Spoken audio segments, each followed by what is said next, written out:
pergunta, Deus existe, interessa para todo mundo. Correto? Ela interessa, é uma pergunta de domínio geral. E eu vou surpreendê-los, talvez, em afirmar que eu sou um crente cético. Alguém pode falar, peraí, ele não conhece língua portuguesa? Crente cético? Não existe isso. É a mesma coisa de falar do molhado seco, ou do alto baixo, ou do fora dentro. Crente cético? Sim, por quê? É um ledo engano achar que quem é crente nunca duvida de nada e quem é descrente nunca acredita em nada. Eu gostaria de começar até com uma frase de Descartes. Descartes dizia que o homem deve desconfiar de tudo para acreditar em alguma coisa. E eu concordo com essa máxima cartesiana. O homem tem que desconfiar de tudo para poder... E eu, como mineiro, você sabe que o mineiro é desconfiado, né? Ok, opa, voltando aqui. Imaginemos, por exemplo, vamos fazer o desafio para os religiosos. Se nós vivêssemos num país ou num planeta em que a história de Pinóquio fosse passada por gerações, gerações e gerações e gerações, como sendo uma história sagrada da nossa salvação. E que Pinóquio seria um menino especial, enviado do céu para nos libertar. Imagine então se houvesse igrejas em homenagem a Pinóquio, se houvesse orações para Pinóquio, se a história de Pinóquio fosse ensinada na escola das crianças como sendo Pinóquio o grande redentor, e hinos para Pinóquio e para seu pai Gepeto. E haveria estátuas como esta de Pinóquio por toda a praça, e as pessoas fariam reverência em frente da estátua de Pinóquio, e alguém questionaria, escuta, mas Pinóquio é apenas um mito, um menino de madeira que se tornou menino de carne e osso, isso não existe, e nós defenderíamos, não, Pinóquio existiu, ele é o nosso Salvador. Será que a crença em Deus é um mito como o mito de Pinóquio, só que ficou popularizado e todo mundo acredita nisso e ponto final? Alguns podem até levar na brincadeira, né? Os dois morcegos ali, né? Batman não existe, ateu. Agora, de manhã eu fiz uma menção rápida sobre isso aqui, quando eu mencionei Sigmund Freud. Eu falei com vocês que Freud dizia que a crença em Deus subsiste devido ao desejo de um pai protetor e imortalidade, ou como ópio contra a miséria e sofrimento da existência humana. E quem estava de manhã, eu argumentei, é estranho esta declaração de Freud, porque ele está assumindo que nosso corpo, seja a nossa psique ou nosso organismo físico, tem carência de algo que não existe, não faz sentido. Um organismo que precisa de uma vitamina que não existe na natureza, ele colapsaria em si mesmo. Imagina se o seu organismo precisa de vitamina B12 para sobreviver, mas a vitamina B12 não existe em lugar nenhum. Então será que Deus é apenas uma crença? Mas agora à tarde, como eu já falei esse argumento de manhã, eu quero dar um outro argumento para reler o que Freud está falando. Freud insistia em dizer que Deus é apenas um subproduto da carência humana por imortalidade. Ou seja, é interessante para a humanidade criar a Deus. E por isso criam Deus. Mas, vou pedir licença, doutora Sandra, aqui, eu entrar na sua área, embora eu não seja psicólogo. Mas na área filosófica a gente acaba metendo o bedelho em tudo. Eu vou fazer uma outra leitura. Eu posso, como leigo, dizer que a descrença em Deus também é algo vantajoso. Se Freud quer dizer que eu crio Deus porque é vantajoso para o ser humano que Deus exista, então eu invento Deus, eu posso dizer o contrário. A descrença tem suas vantagens, embora isso não se aplique a todos os ateus. Por exemplo, há razões pelas quais muitos não querem que Deus exista, ou pelo menos que ele não passe de uma força cega e impessoal. E quais seriam essas razões? Bom, sem Deus não preciso prestar contas de nada para ninguém, eu não preciso nem ser moral. Se Deus não existe, ninguém pode me condenar porque eu estou sendo mais esperto e vendendo um carro com o motor batendo, mentindo que o motor está novinho. Se Deus, aliás, até pela lei da evolução das espécies, a sobrevivência do mais apto, se Deus não existe, até essa moralidade é questionável. Se eu conseguir passar a perna em você e tirar o seu dinheiro, você não pode falar que eu sou um imoral, eu fui apenas mais esperto, está na lei da natureza. Não é assim que os animais sobrevivem? O mais esperto consegue esconder e assim enganar o outro e acabar sobrevivendo? O mais forte não acaba pegando o outro e devorando? Então, se é assim na natureza, por que não pode ser assim com os seres humanos? Eu sou mais forte do que você, eu tenho mais dinheiro do que você, então eu compro o juiz para fazer aquilo que eu quero. E nenhum advogado pode estar falando que eu estou sendo errado. Eu estou usando os elementos que eu tenho. Se o leão pode usar os seus dentes para atacar a presa, por que eu não posso usar o meu dinheiro, o meu prestígio? E se Deus não existe, É uma beleza, porque eu não preciso prestar contas para ninguém, não vai ter juízo final. Não pode ninguém falar. Existe uma luta muito grande dos grupos agora homossexuais, querendo dizer, nós temos o direito a ser homossexual e vocês usam a Bíblia para dizer que é errado ser homossexual. Então tá bom. Só que se eu tiro Deus e tiro a Bíblia, eu quero dizer a você, qual o argumento que você usa para ser homossexual que eu não posso aplicar, por exemplo, para o incesto? Por que é moralmente correto 2 homens ou 2 mulheres se casarem e não é moralmente correto um pai casar com uma filha? Ou um tio com uma sobrinha? Ou um genro com uma sogra? A única diferença é que os que praticam incesto não são tão politicamente organizados como os que defendem o homossexualismo. Se fossem, nós estaríamos com um projeto de lei em Brasília agora para liberar o casamento entre irmãos, entre tio e sobrinho, entre pai e filha, entre genro e sogra, e assim por diante. Por que um homem não pode ter 4 esposas? Eu ia ter 4 sogras, boa. Eu falei, essa foi boa, viu? As respostas espontâneas são as melhores. Eu falei, por exemplo, por que o homem não pode ter 4 esposas? Porque ele vai ter 4 sogras, é verdade. Então eu facilito, né? A mulher teria 4 homens. Seria para facilitar assim. E se quando os homossexuais... Não, mas na natureza, há animais que praticam a relação homoafetiva. Tudo bem, na natureza também o cachorro tem filho com a mãe dele, com a prima, com... Então, se é para seguir a natureza, na natureza muitas fêmeas, elas matam o filhote e comem, e ninguém condena aquilo. Então, não vou condenar uma mulher também que pega uma criança, deixa e larga na lata de lixo, porque tem muitas cadelas que fazem isso também. Se a natureza é o parâmetro, se não existe Deus, dá para defender um monte de coisa que nem os mais liberais defenderiam. Dá para defender até o canibalismo. Porque entre animais, há animais que comem animais, há cobras que comem cobras. Então, qual o problema de um homem querer comer carne humana? É o gosto dele. Alguns gostam de açaí, outros não gostam de açaí. Alguns gostam de carne de sol, outros não gostam de carne de sol. Alguns gostam de carne humana, não gostam. Quer dizer, se Deus não existe, você não pode condenar nada. Dostoiévski, né? Se Deus não existe, nada é proibido. Outra questão. Se Deus não existe, se ele sai de cena, essa é a principal. Abre-se uma vaga. Quando Deus sai de cena, abre-se uma vaga. E quem ocupa o lugar de Deus? Eu mesmo. Então, o meu amigo Sigmund Freud dizia que a crença em Deus é fruto de uma carência humana por um pai protetor. Eu poderia, de contramão, dizer a descrença em Deus é uma carência humana para viver em casa como adolescente com o pai e a mãe viajando. Sabe aqueles filmes de adolescente que o pai e a mãe viajam, ele contrata todos os colegas e faz uma festa e fica... É o paraíso, uma casa só para nós, sem pai e mãe regulando a hora de entrar, quem vai vir para cá, quem vai usar o quarto, se a gente pode beber, não pode. Ou seja, a descrença também pode ter pode ser fruto de uma necessidade psicológica. Então, para a gente não ser assim preconceituoso nem para um lado nem para o outro, vamos trabalhar com 50% de chance de Deus existir e 50% de chance de Deus não existir, tá bom? 50% para cada lado. Eu acho que assim começamos bem.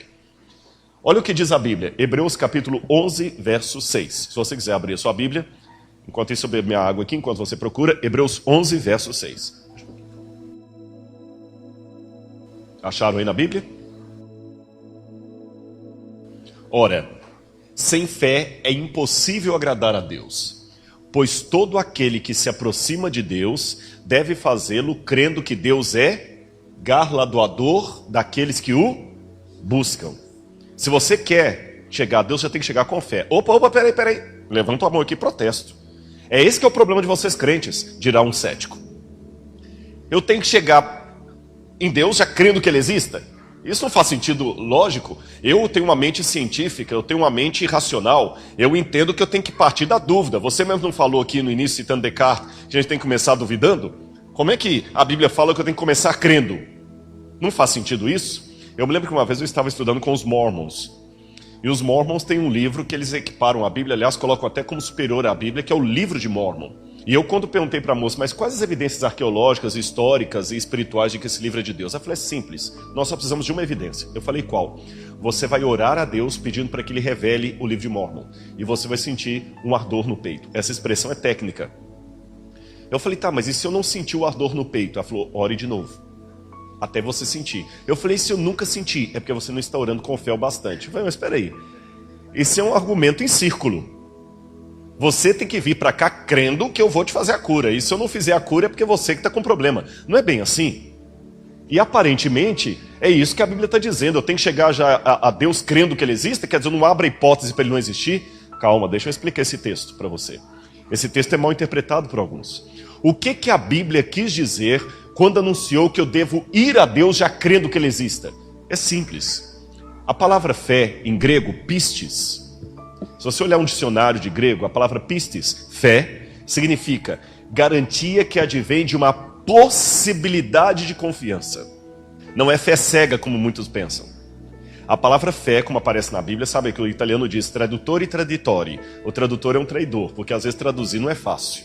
Algumas palavras não têm a mesma equivalência de um idioma para outro. A gente fala fé, fé pode ser até uma fé cega, um devaneio, mas na Bíblia, no original grego, a palavra fé, pistis, significa garantia que vem de uma possibilidade de confiança. Não ficou claro? Eu vou dar um exemplo para você. Quando você vai ao banco pedir empréstimo, você está precisando de um empréstimo. Você vai ao banco, não é isso? E por que você vai ao banco? Porque você crê que ele vai te dar o empréstimo? Você crê que o gerente vai te dar o empréstimo? Você crê que existe a possibilidade do engenheiro, do gerente lhe dar o empréstimo? Agora, por que quando você... Então, se você não sair de casa com a crença de que existe a possibilidade do gerente lhe dar um empréstimo, você não vai. É melhor nem ir. Para você ir ao banco, você olha, eu vou levar os papéis e existe a possibilidade dele dar um empréstimo que eu estou precisando para quitar minha casa, meu carro, minha dívida, seja lá o que for. Agora, eu pergunto, por que quando você está endividado, você vai ao banco e não ao açougue? É uma pergunta. Por que você vai ao banco e não ao açougue? Hã? E como é que você sabe que o dinheiro está no banco? Se você nunca entrou lá. Você é a primeira vez que está indo. E por que você já vai... Você nunca entrou, vai ser a primeira vez que você vai pedir um empréstimo. Por que você vai ao banco e não ao açougue? Mas por que você crê que o dinheiro está lá? Isso que eu quero saber. De onde que vai ver essa crença? Hã? Mas é uma fé baseada em quê? E essa possibilidade é baseada em quê? Como é que você sabe que o banco pode conceder empréstimos? As pessoas dizem isto. Eu nunca vi alguém em plena consciência falar, vá até o açougue, que ele vai lhe dar um financiamento. Mas eu conheço uma multidão de pessoas que dizem que foram ao banco e conseguiram um empréstimo. Então olha que interessante, você vai ao banco crendo que o gerente pode lhe dar um empréstimo, porque você tem uma multidão de testemunhas que disseram, eu fui ao banco e é lá que você consegue dinheiro. É uma questão de senso comum, correto? A Bíblia diz a mesma coisa. Hebreus capítulo 12, verso 1. Hebreus capítulo 12, verso 1. Olha o que diz o autor de Hebreus, que para mim é Paulo. Nós estamos rodeados de uma grande nuvem de testemunhas. Por isso que eu vou a Deus, crendo que Ele exista. É o mesmo esquema do banco. Você tem um monte de gente falando que se você for a Deus... Ele vai, e antes que você pense, mas isso é gente que não tem capacidade acadêmica, gente que não é culto, gente que não tem doutorado, gente que não é inteligente. Não, senhor, eu nem vou citar da Bíblia, não. Aqui um exemplo da multidão que nós temos entre nós. Você tem aqui C.S. Lewis, um dos grandes escritores de Oxford, que era ateu e se torna cristão, se converte. Você tem Sir Isaac Newton, que descobre a lei da gravidade, um dos maiores mestres da física moderna. Você tem Dostoiévski, que eu mencionei aqui, escreveu Os Irmãos Karamazov, Crime e Castigo. Você tem Leibniz. Leibniz, esse camarada era tão inteligente que ele com 21 anos ele fez o primeiro doutorado dele. Aos 8 anos de idade ele aprendeu sozinho latim e grego. Ele criou o cálculo diferencial. Alguns creem que ele é o pai da máquina de calculadora. E Leibniz criou o conceito de teodiceia. Como é que eu posso crer em Deus num universo de tanta injustiça social, de tanto sofrimento? Leibniz cria em Deus, um gênio alemão. Você tem Blaise Pascal. Blaise Pascal, quem estuda matemática sabe do grande matemático Blaise Pascal. Você tem Louis Pasteur. Louis Pasteur, que se você pode tomar um copo de leite hoje e não morrer, porque o leite é pasteurizado, graças a esse homem, todos eles criam em Deus. E finalmente Anthony Flew. Quando eu fiz a faculdade de filosofia, Anthony Flew era um dos maiores nomes do ateísmo moderno. Na juventude, Anthony Flew debateu com o C.S. Lewis e não se viu convencido, e ele escreveu livros técnicos. Não estou falando livro popular tipo Richard Dawkins, não, livro técnico de filosofia, negando a existência de Deus. No final da sua vida, Anthony Flew falou, olha, eu estava errado, Deus existe. Foi uma mudança tão grande que os ateus no início falaram, mentira, é impossível que Anthony Flew, o próprio Richard Dawkins falou, é impossível, isso é lenda urbana, Anthony Flew nunca mudou de pensamento. Quando ele foi a público e falou, eu mudei, disseram, ele está louco. E Anthony Flew falou, é interessante como é que eu estou louco. Semana passada, uma revista indexada publicou um artigo meu. Enquanto eu falei eu mudei várias vezes de ideias durante a minha fase, nunca me chamaram de louco. O dia que eu mudei de ideia com relação à descrença para a crença em Deus, eu me tornei louco. Só para você ter noção, quem foi Anthony Flew? Ele morreu. Anthony Flew se tornar crente seria como se o Papa se tornasse testemunho de Jeová. Entenderam a comparação? Estamos rodeados de tão grande nuvem de testemunhas. Então, se crer em Deus é uma idiotice, um delírio, esse pessoal todo são idiotas e delirantes, porque eles criam em Deus. Pena que o seu professor da faculdade nem sempre fala isso para você, né? Parece que só o ateu que é o inteligente, que é o melhor, que é o fera, que é a pessoa que chega lá na sala de aula com a calça desbotada, camisa para fora, um cabelo grande assim, mas fala um bocado de palavrão, fumar um cigarro, e fala esse negócio de Deus é bobagem, você se apaixona com o brilhantismo da cabeça dele. Ele pode ser uma pessoa inteligente, mas ele não é único. Ele não é único. Tem muita gente brilhante que discorda dele. Falando nisso, deixa eu me dar 2 exemplos para vocês sobre essa questão da existência em Deus. Esse aqui, Yuri Gagarin. Quando havia a guerra, a corrida espacial entre Estados Unidos e União Soviética, quem ia ser o primeiro a colocar o homem no espaço sideral, embora os americanos estivessem... Porque depois da Segunda Guerra Mundial, alguns cientistas fogem da Alemanha e vão para os Estados Unidos. Outros fogem e vão para a antiga União Soviética. Werner von Braun, por exemplo, veio para a América e começou a construir os foguetes. Mas quem colocou o homem primeiro em órbita foram os russos. E a Rússia, pelo comunismo, era um país declaradamente ateu. Foi de Yuri Gagarin, ateu, radicalmente ateu, comunista, cosmonauta russo, a famosa frase, a Terra é azul. Lembra dessa frase dele? A Terra é azul, como ela é linda, ela é azul. E falou, olha, eu estive no espaço sideral, mais alto do que qualquer homem pôde estar, e Deus não estava lá. Isso foi um golpe contra a crença em Deus. Está vendo lá? Vocês falam de céu de nuvem. Nós colocamos o homem muito acima das nuvens. Ele não viu Deus nenhum lá em cima. Deus é um mito. Só quem não tem pensamento científico acredita nisso. Só que anos mais tarde, esse outro cavaleiro aqui, Frank Borman, foi enviado à órbita da Terra, num espaço 2 vezes mais alto do que Yuri Gagarin. Entenderam? Yuri Gagarin foi a uma altura, esse aqui foi o dobro.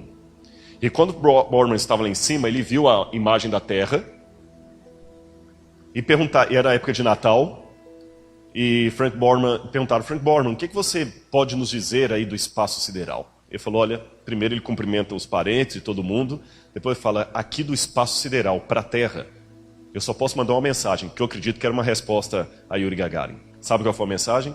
Ele leu Gênesis 1. E como eu gosto de provar o que eu falo, vamos ouvir o áudio original de Frank Borman gravado do espaço sideral. Coloca para mim, por gentileza. Só clicar nessa... Isso. Não, volta 1. Isso aqui clicar aqui, ó. Isso.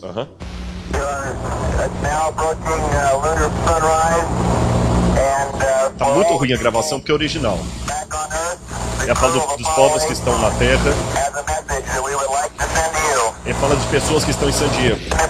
No princípio, Deus criou os céus e a terra. E a terra não tinha forma. E era vazia. E o Espírito de Deus pairava sobre a profundeza do abismo.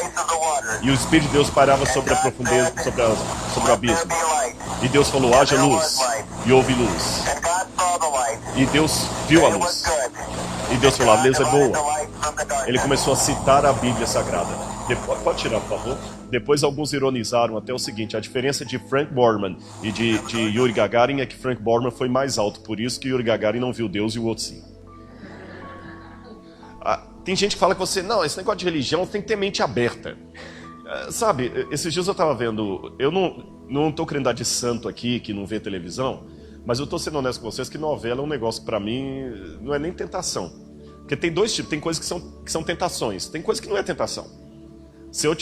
Cada um tem uma tentação diferente, você sabe disso, né? Se eu tiver na minha casa uma garrafa de uísque e eu morar naquela casa 10 anos, aquela garrafa de uísque vai ficar 10 anos lá e não vou ter. Não estou falando que eu sou santo para tudo, mas eu digo aquilo ali não é o meu tendão de Aquiles. Entendeu o que eu quero dizer? E novela para mim não é nem tentação, é castigo. Eu acho sem graça o negócio.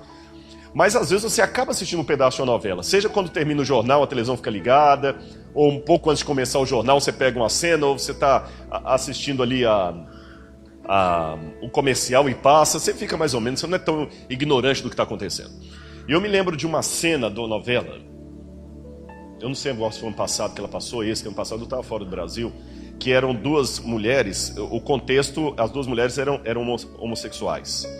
E elas criaram um rapaz, e o rapaz tentando convencer a filha, a moça que era filha de evangélicos, uma coisa assim, para aceitar o casamento da mãe dela. E ela falou, mas na minha igreja isso é errado, na Bíblia é errado. E ele falou com ela, você tem que ter mente aberta, só porque seus pais falaram, você tem que aceitar. Aí eu parei, eu comecei a assistir aquele diálogo, porque às vezes a gente gosta muito assim de fazer uma análise sociológica sobre os diálogos dos folhetins, sabe? Até Big Brother, às vezes, apesar de ser um lixo aquilo ali, você pode fazer uma análise psicológica, por que aquilo faz sucesso sendo um lixo? Um olhar crítico sobre o entretenimento. E eu comecei a pegar e falar assim, olha interessante o diálogo desse rapaz com a moça. E ele começa a falar e ela fica assim, mas meus pais, seus pais, só porque seus pais falaram está certo? Você tem que começar a superar o que seus pais falaram. Mas o autor da novela, ou autora, não sei, não parou para fazer a leitura ao contrário. Ele também estava defendendo uma ideologia porque as duas mães dele falaram. Por que ela tem que questionar o que os pais dela falaram, mas ele não tem que questionar o que as mães dela falaram? Se ela é fruto de uma criação, ele também é. Ela foi fruto de uma criação que aquele tipo de relação não era correta. E ele foi fruto de uma criação que aquela relação era correta. Ele pode aceitar a criação das duas mães dele e tudo bem. Mas ela tem que superar o que os pais dela ensinaram. Vocês perceberam a contradição argumentativa? Por isso que eu gosto dessa frase de James Ober. Você tem que ter mente aberta, mas não a ponto do cérebro cair para fora. Tem pessoas que têm a mente aberta a ponto que o cérebro cai para fora. E hoje eu já notei, irmãos, e você tem que ser um pouco mais...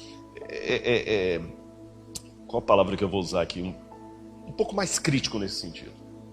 Porque quando fala em crítico, as pessoas só pensam assim, ninguém quer mais ouvir a velha e feliz história. Se eu escrever um livro, a biografia do Papa Francisco, 1 milhão de pessoas irão ler. Se eu escrever um livro, a biografia não autorizada do Papa Francisco, tudo que o Vaticano quis esconder, eu vou ter 5 milhões de pessoas lendo. Por quê? As pessoas querem hoje o que questiona, o que contesta, o que vai contra o que você sempre aprendeu. E aí o ateísmo, como é chamado de neo-ateísmo, ele parece que está indo contra. Aí chega para os jovens na televisão e fala assim, esquece essa bobagem que seus pais te ensinaram, eu vou te ensinar a verdade. E os jovens ficam atraídos por essa sensação e acham que estão se tornando intelectuais, lendo revistas super interessantes e essas coisas aí que desafiam.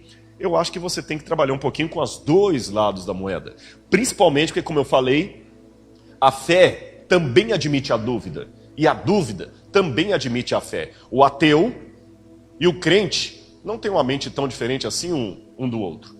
Eu gosto nesse livro de Umberto Eco e Carlo Maria Martini. Carlo Maria Martini é um padre, ele é um dos maiores especialistas em grego do Novo Testamento que existe em Roma. É um dos tradutores do The Greek New Testament, é teólogo. E o Umberto Eco, historiador, escreveu O Nome da Rosa. E olha que interessante o título desse livro deles. Em que creem os que não creem? Porque às vezes o ateu não admite que ele tem fé, mas ele tem. O sistema cognitivo do ateu para formar os seus pensamentos é o mesmo do religioso. Se você fizer uma lobotomia e verificar a sinapse do cérebro do ateu, é a mesma sinapse do cérebro do religioso. Por que o ateu acha que Deus é um delírio? Né?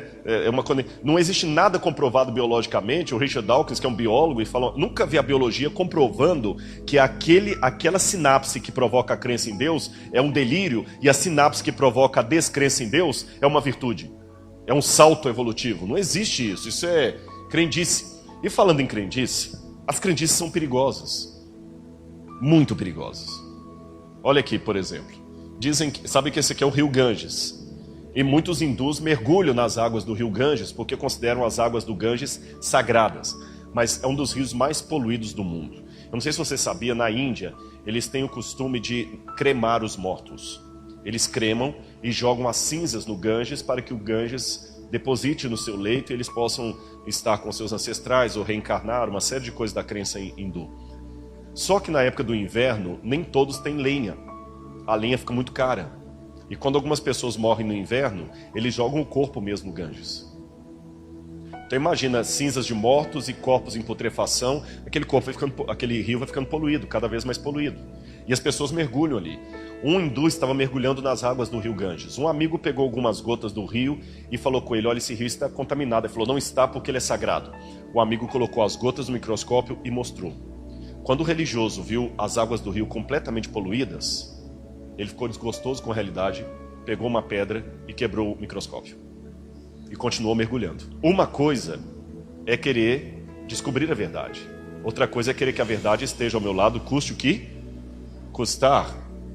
Então, será que a minha crença admite uma dúvida que me leva a crer em Deus? E antes que você fale assim, mas vem cá, a Bíblia não admite descrer em Deus não, então leia melhor a Bíblia. Olha quantas passagens, volta por favor. Olha quantas passagens a Bíblia fala para a gente treinar a capacidade de questionamento. Olha Malaquias capítulo 3, verso 10. Ponham-me à prova, diz o Senhor. Fazei prova de mim, diz outra tradução. Venham, isso diz Isaías capítulo 1, verso 18. Venham, vamos refletir juntos. Ou como diz a tradução mais antiga, vinde, arrazoemos, diz o Senhor. O que é arrazoar? Usar a razão. Vamos conversar.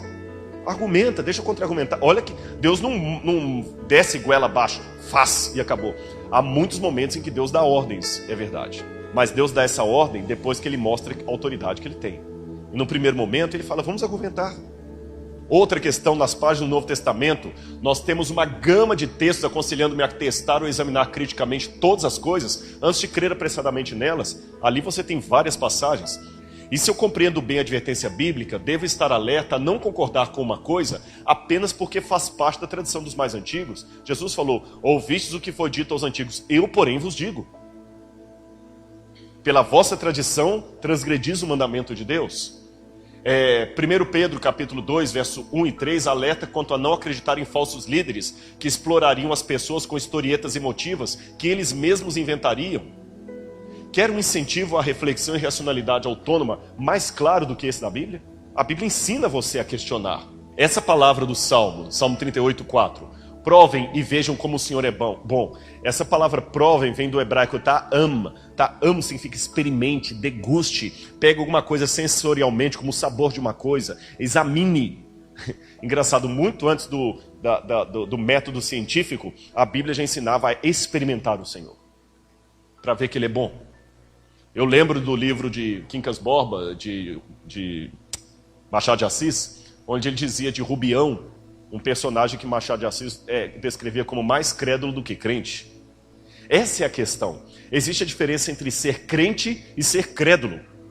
Essa é a diferença entre fé e fideísmo.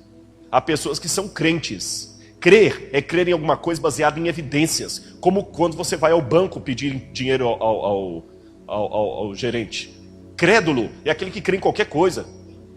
É aquele que aceita qualquer vento sem nenhum questionamento. Mas, de novo, o ateu insiste. A crendice é coisa de crentes, de religiosos. Por um lado, até parece mesmo, porque, infelizmente, o que alguns estão fazendo hoje é de matar, né?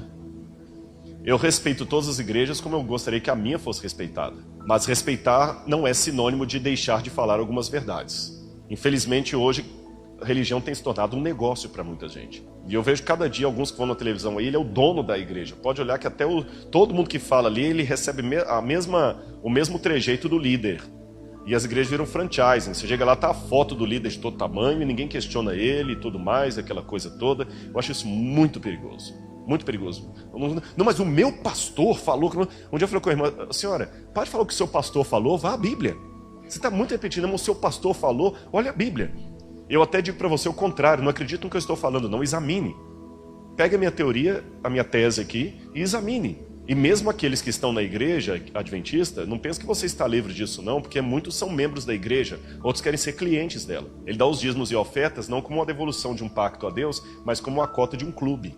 Ele paga o clube, o dia que vier um pregador aqui que ele não gosta, ou tiver um sistema, ele para de frequentar. Ele não é servo, ele não é membro, ele é cliente. O cliente paga. Se ele está insatisfeito com o banco, ele muda de banco. E tem muita gente que pensa que é assim. Grandes igrejas, pequenos negócios.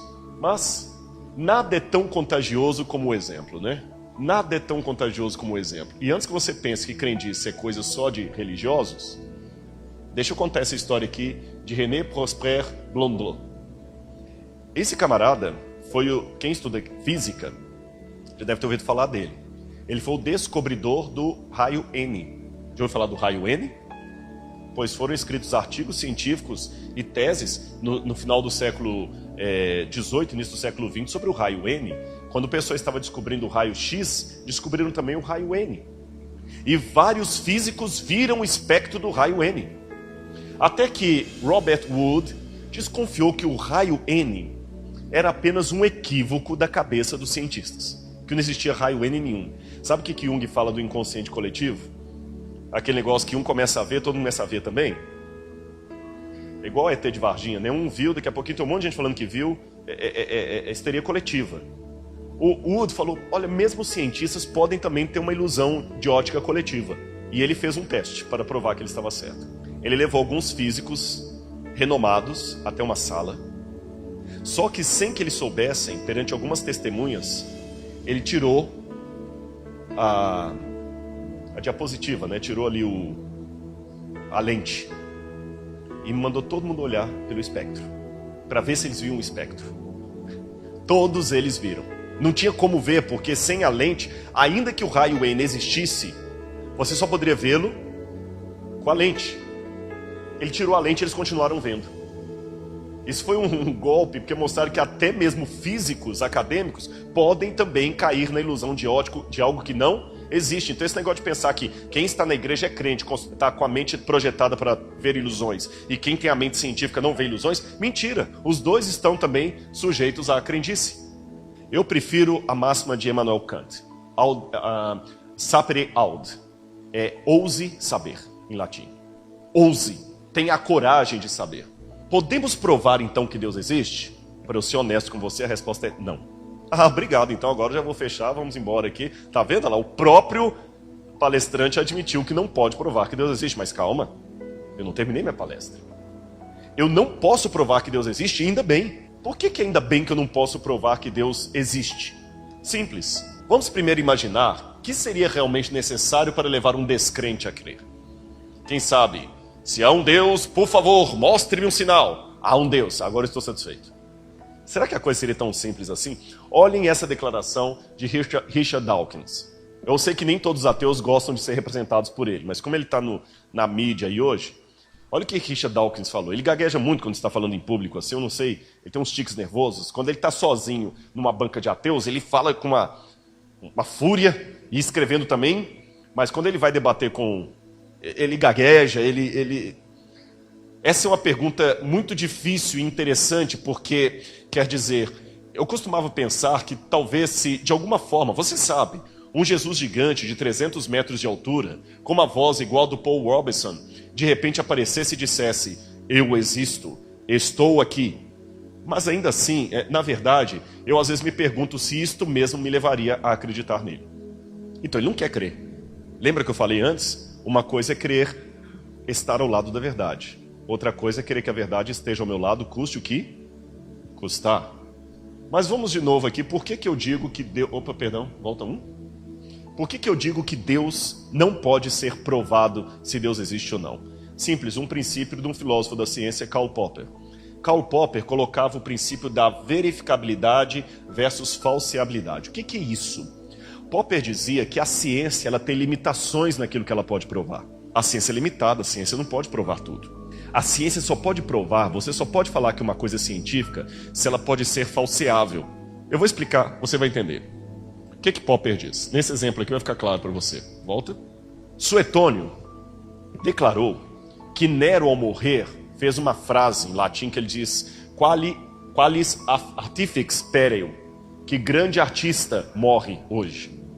Que grande artista o mundo perde. Suetônio disse isso. Mas com o método científico laboratorial, eu não tenho nunca como provar que Suetônio estava certo e que Nero de fato falou aquilo. porque eu não tenho como repetir a cena. A história você não tem como provar em laboratório. A psicologia não tem como provar em laboratório. Não tem como pegar pessoas com a mesma patologia e levar no laboratório. Pelo contrário, o ser humano não é feito em série como carro. Um tem um trauma de pai e responde de um jeito, outro tem o mesmo trauma e responde de outro.